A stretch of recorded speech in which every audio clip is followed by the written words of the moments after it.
नहीं, इसके अंदर एक हल्का सा महीन फर्क भी है। मैं जो सवाल पूछना चाह रहा था, तौसीफुर, क्या दीदी यानी कि आपकी पार्टी तृणमूल कांग्रेस के साथ गठबंधन को तैयार है, या वाम को भी साथ लेगी, या वाम को राम राम है और कांग्रेस के लिए आइए साथ साथ लड़ लेते हैं? सर देखिए, स्ट्रैटेजी इंडिया अलायंस की है। स्ट्रैटेजी सिर्फ तृणमूल कांग्रेस, वाम या टीएमसी की नहीं है। इंडिया अलायंस आपके हम सब के साथ है। तो अगर जो स्ट्रैटेजी 31 दिसंबर से पहले बनने वाली है, ये क्लियर कर दिया है ऑनरेबल चीफ मिनिस्टर ने कि 31 दिसंबर से पहले हम ये सीट शेयरिंग को लेके बिल्कुल क्लियर हो जाएंगे, और जो छोटी मोटी जो नाराजगी जो इंडिया में रहेगी, सीट शेयरिंग कांग्रेस के साथ होगी या वाम खेमा भी उसका हिस्सा होगा? सर देखिए, ये तो सारी सहमति के साथ होगा। मैं आपसे एक ही गुजारिश करूंगा कि देखिए, इंडिया अलायंस एक है। 31 दिसंबर तक आप थोड़ा वेट कर ले। ये सीट शेयरिंग का जो सारा कंफ्यूजन है, ये जो सारा आप तमाम और ये जो चीज चल रहा है, ये चीज कंप्लीट हो जाएगी। ममता बनर्जी ने तो इशारों में साफ कर दिया है, कांग्रेस के लिए हाँ है, वाम के लिए ना है। सर अब देखिए, इशारों में तो अब मैं तो मीटिंग के लिए वेट करूंगा। सिंपल सी बात है, जब तक सामने कोई मीटिंग नहीं आती है, मैं उसके लिए वेट करूंगा। जो हमें इशारा दिया जाएगा वैसे ही बात होगी। मगर सर कहीं ना कहीं आपने बहुत सही बात बोला कि अगर कांग्रेस और टीएमसी का साथ में आ जाता है तो वोट शेयरिंग जो है बिल्कुल आगे बढ़ेगी। सर आप जो ये 16-18 का जो ये आंकड़ा देख रहे हैं, सर इस बार ये बहुत बड़ी चेंज है। सर ये 16 और 18 का आंकड़ा, मतलब मैं ओपिनियन पोल पे बहुत भरोसा भी रखता हूं, और मैं क्योंकि बहुत कड़ी मेहनत से ये आती है, ये हवा में नहीं आती है। मगर सर बंगाल में जो कुछ हवा है, ये जो मैदानी जो हकीकत है, आप कुछ और ही देखेंगे सर।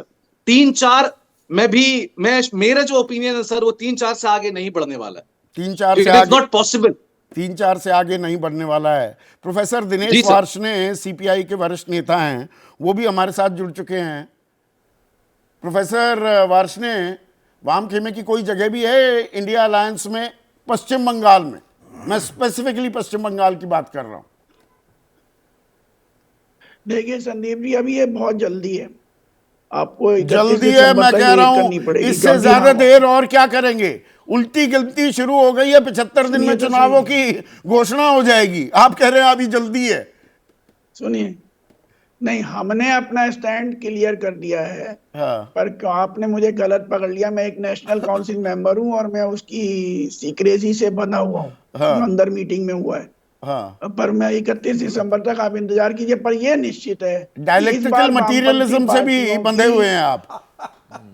हाँ प्रोफेसर साहब, डायलेक्टिकल मटीरियलिज्म से भी फंसे हुए हैं, उससे भी बंधे हुए हैं। आपने आज ना मुझे गलत आदमी को पकड़ लिया। वो देखनी है, पर इतना निश्चित है कि हम इस बार निश्चित तौर पे बंगाल में अपनी टैली को सुधारेंगे, क्योंकि पिछले जो उपचुनाव हुए हैं उसमें भी हमारी वोट परसेंटेज में इजाफा हुआ है। और 0 से कितना बढ़ाएंगे? इंफिनिटी तक बढ़ा सकते हैं। 0 से बढ़ाना कि बढ़ाएंगे? देखिए कोई गारंटी नहीं है। बीजेपी की 2 थी एक टाइम में। हाँ। बीजेपी पूरे हिंदुस्तान में 2 थी संदीप जी, आपको कुछ पता है ना उसके बाद क्या हुआ? तो साथ लड़ेंगे, इंडिया अलायंस साथ लड़ेगा। आप इंडिया अलायंस का हिस्सा होंगे। ममता आपकी धुर विरोधी 36 का आंकड़ा जिसके साथ था, उनके साथ आप चुनावी गठबंधन में जाने को तैयार हैं? देखो, ये देश विभिन्नता में एकता का देश है। इसमें ये राजनीति में भी रिफ्लेक्ट होता है। इंडिया अलायंस में ये कुछ टीथिंग प्रॉब्लम्स हैं, इस पर बहुत भारी डिस्कशन हुआ है। आप जाने को तैयार हैं कि नहीं? मतलब आप बता दीजिए, आप तैयार हैं क्या? ममता बता देंगी। आप तैयार हैं ममता के साथ हाथ मिलाने में? मैं बिल्कुल नहीं बताऊंगा।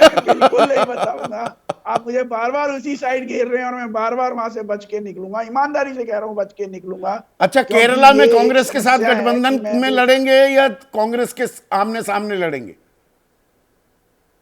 तकरीबन यही प्रॉब्लम वहां पे भी आती है। तकरीबन यही समस्या वहां पे भी आती है। त्रिपुरा की फिर पूछने की जरूरत ही नहीं। त्रिपुरा में हम और कांग्रेस एक साथ लड़ेंगे, ये तय। अच्छा, क्योंकि अब बीजेपी वहां बड़ी शक्ति हो गई।